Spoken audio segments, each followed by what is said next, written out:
Bartonville State Hospital, a name that whispers through the corridors of history like a ghost itself.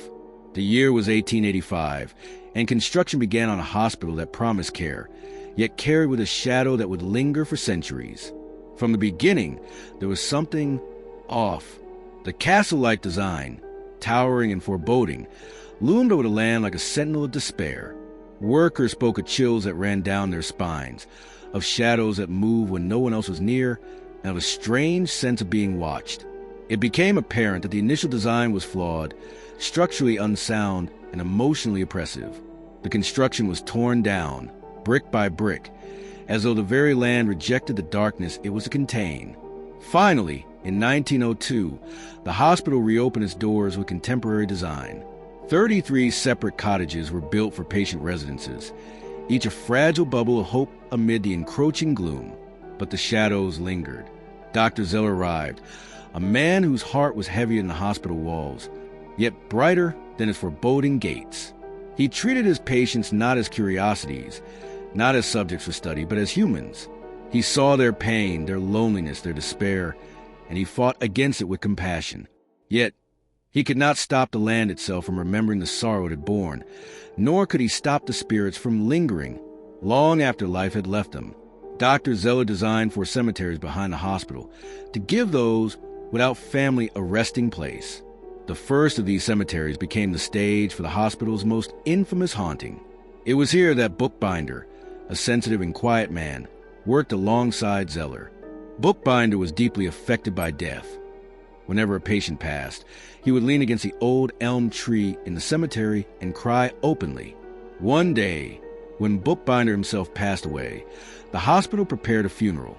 400 people gathered to pay their respects, standing solemnly as his casket was lowered into the ground. Suddenly, a low moaning rose from the cemetery. The mourners froze. The sound came not from the casket, but from the old elm tree, and there he stood, Bookbinder, his translucent form leaning against the elm, weeping as he had countless times before for the dead. Witnesses screamed, some turned and fled. Others could not tear their eyes away, trembling as the apparition dissolved into the cold morning air.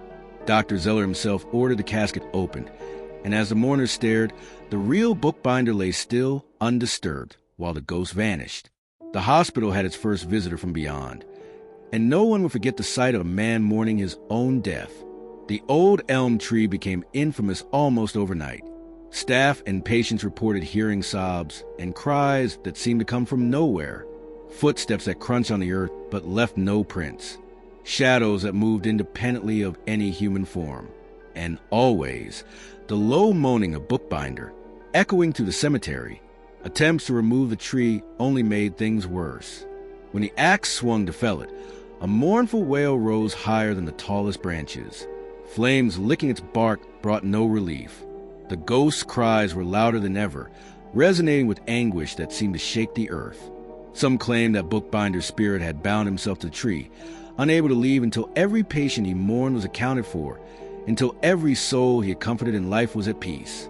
Others whispered darker theories, that the tree itself had become a conduit, a vessel through which the dead could manifest, and that Bookbinder had simply become one with it. The tree, long dead, still stands today, a silent sentinel over the graves it had once protected. And when the wind whispers just right, some swear they can hear the ghostly sobs, carried from a time when death was met with tears and mourning in equal measure. Bartonville State Hospital was no ordinary institution. Patients and staff reported sightings that defied explanation.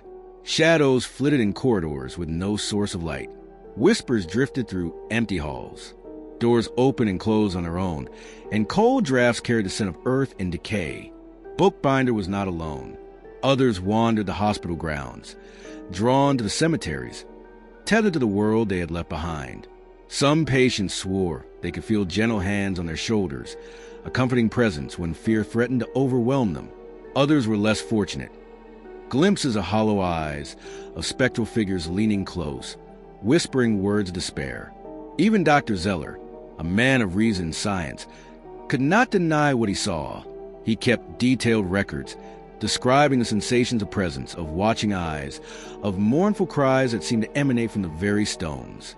He wrote, "The dead do not rest here, and neither shall I, for the sorrow binds us all together." Time passed, but the hauntings did not wane. Staff came and went.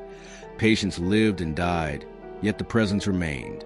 Visitors spoke of feeling of being watched, of unseen hands brushing against them.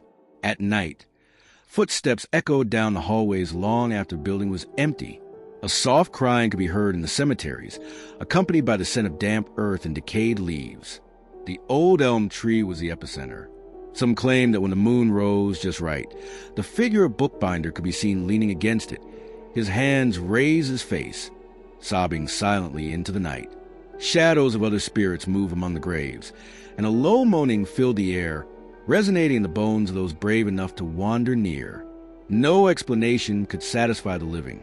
Rationality failed in the presence of the sorrow that clung to Bartonville. It became clear this was a place where the dead lingered, where mourning could not end, where Bookbinder's devotion had become eternal. Today, Bartonville State Hospital stands abandoned, a husk of its former self. The cottages decay, the halls echo with emptiness, and the cemeteries remain silent but alive. The old elm tree, long dead, still marks the ground where Bookbinder once wept. And those who venture near sometimes see him there, a figure out of time, mourning the life that passed to the hospital, never leaving, never silent.